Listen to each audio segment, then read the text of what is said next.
Some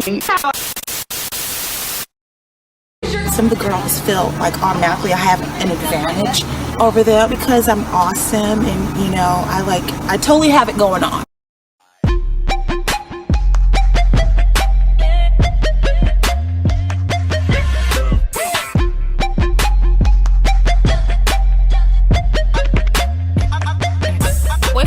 And welcome back to my channel. So as you know, and you saw the title, we are back with another healthy recipe. This is one of my favorites. This is the honey glazed salmon. So I kind of wanted to show you guys what you'll need. So this is the fresh Atlantic salmon from Trader Joe's. Of course, you guessed it. And it is a boneless fillet. It does have the skin on the back. You'll also need lemon juice, pepper, salt, ginger, honey, minced garlic, balsamic vinaigrette, soy sauce, a cutting board, a little bowl, and then, so we're gonna go ahead and get started. I'm opening up the package. This is straight from Trader Joe's. I actually just got back from shopping at Trader Joe's. It is Sunday, and as I said before, we meal prep on Sundays, guys. So I'm opening up this package. You can use scissors or a knife, whatever is easiest for you. And we're going to go ahead and open up this package, you guys. You can actually get your salmon from anywhere, but I'm just used to cooking their Atlantic salmon, and it's always fresh to me. So now I'm going to go ahead and wash it off. You do not have to wash your salmon. As you know, there is a debate about it. The CDC says that you don't have to wash your meat, but in this house, we're washing our meat, you guys. So there it is. So now I'm just going to go ahead and lay it out on a towel and begin drying it off just a bit. It's going to get wet again, but I just wanted to kind of dry it off a bit since it was basically soaked. We're going to flip it over on the back, and we have some water boiling, you guys, and I'll show you guys why. So if you want to get a little bowl, or you want to get a small pot, you can start boiling some water, put it in the microwave or whatever is easiest for you or what you have at your house right now. And then we're going to get a little spoon. And the reason that we're going to get a spoon is that we can kind of control how much water we're putting on the back of it. Or if you want to just go ahead and pour the whole bit of water, you can. I just know that it makes a big mess, and I just didn't want to clean up a bunch of water. So as you can see, I'm just putting it on the back. And so what this does is it makes it easier for you to peel off the back of the skin of the salmon. And so when I first started cooking, I was like, oh my God, this is crazy. And so this is what I'm doing now. And it makes it so much easier to take it off, because if you don't do this step or you try to take it off by yourself, it's gonna chop off most of the salmon, and then you'll probably be left with little to nothing. So you don't want to do that.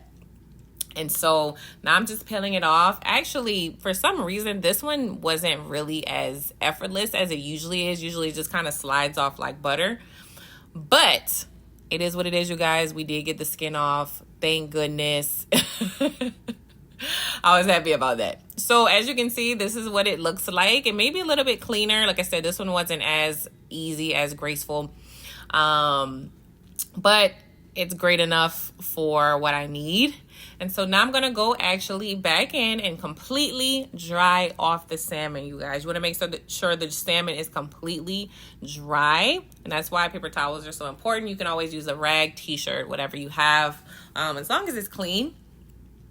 And so I'm just kind of picking off some of the excess things on the salmon as well, you guys. And then sometimes I always try to like check it to see if there's any leftover bones in it, because I hate biting into some delicious salmon and we have bones, because who has time for that? I know I don't.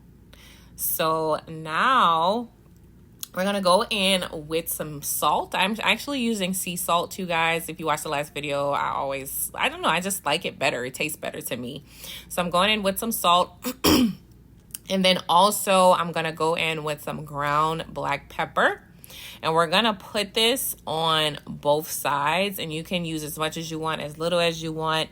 It's all about your dietary standards and what you want. Honestly, this is your meal, so feel free to customize it the way that you want. So now we're going back on the other side, and we're going to repeat the step of the salt and the ground pepper, you guys. So voila, there it is.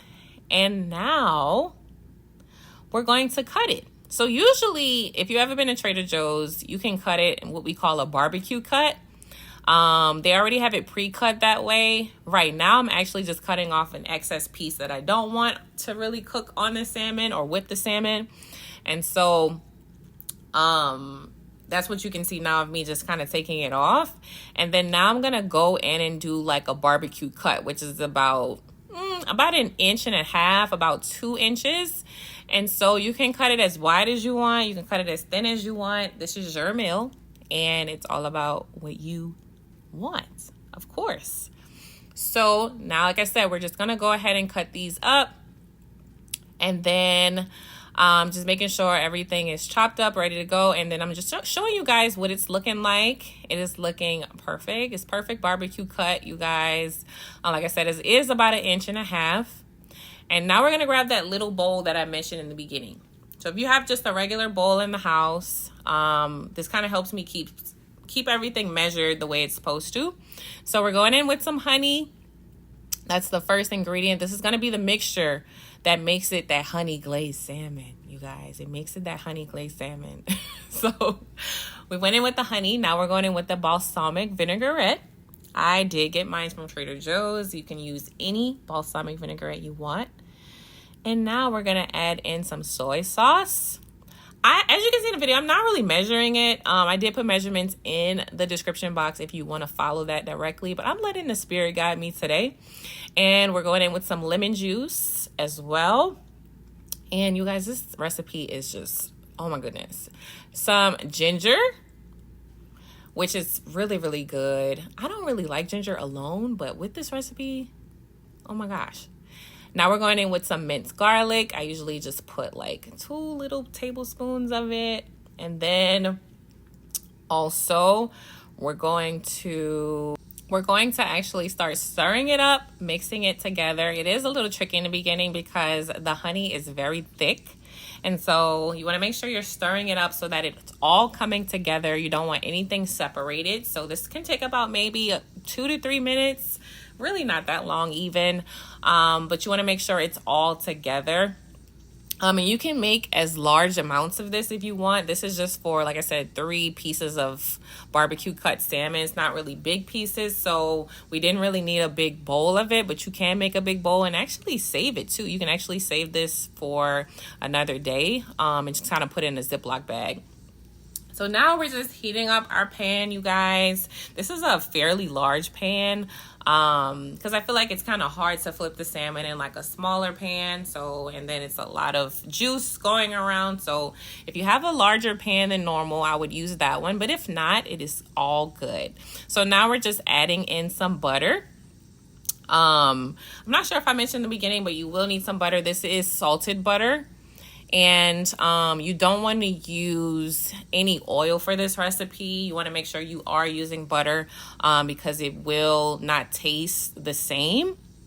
And it won't give you that crispiness that you're looking for this recipe in particular. And so you want to make sure you're using some butter. Use as much as you want. I am using maybe about a little less than a half stick. But I'm actually probably going to add a little bit more because it's not enough. I kind of want it to slide around a bit more.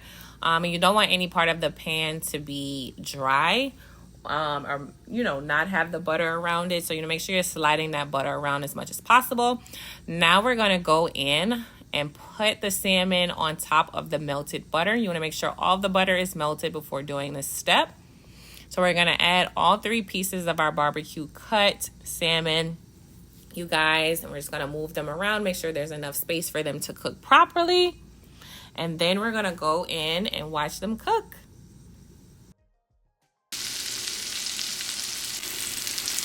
So now I'm about to begin flipping them over. They actually cooked for our 2 to 3 minutes, you guys. So that's the first step. Each side, you want to make sure that they cook for 2 to 3 minutes. As you can see, it was not an easy process to flip these barbecue cut salmon. I was struggling, you guys. Usually it's not this difficult, but today they were giving me a hard time and I did not want them to break up. because sometimes they can break up in half and it can be a mess. So you want to make sure you're flipping them as much as possible. Usually the easiest way to is to kind of push them up against the side and then flip them over. So I was just being very careful for the sake of the video. But as you guys saw, it was not an easy process. So now we're flipping them over. So this is very important. So when you flip them over, after the initial side cooking for 2 to 3 minutes, you want to cook this down for 1 minute. After the 1 minute is up, you're going to go in and start pouring that consistency that we mixed together on top of the salmon, around the salmon. It's going to go throughout the pot or the pan. And so you want to pour all of it on top, and it's going to start bubbling. It's going to start getting that sticky consistency that we want. So I have the stove on about a 4 right now. And so you want to keep it there to make sure that the consistency starts to bubble. It starts to get sticky. And then we're going to go in with our spoon and start just kind of putting it on top, kind of basting it with the consistency to make sure that it is getting saturated with the sticky mix. You want to make sure it's getting really, really good in there, kind of just flowing through the salmon. It's actually a lot, so this will be very perfect for it. You really want to be generous with how much you put on top of the salmon. If you have some left over, you can always just kind of put it on top for, you know, photo's sake and different things like that. If you're someone that's into like aesthetics and things like that. And so you want to make sure that though it did cook for 1 minute and you put the consistency on top, you want to make sure that it is still cooking for those 2 to 3 minutes after that. So for a total of 2 or 3 minutes before you flip again or to just begin to plate it. So I wanted to show you guys what the other side looks like. It looks so perfect. So now we're just, like I said, basting it with the consistency. I don't know if basting it is a perfect word, but we're putting it on top, drenching it with the consistency. And this is fairly finished. As I said, it's looking really, really great. And I just want to show you guys the finished product. And there you have it, guys. Chef's kiss. This is the honey glazed salmon, a delicious, healthy meal. Because as we always say, healthy does not have to be boring. You can pair this with any side like broccoli or Brussels sprouts.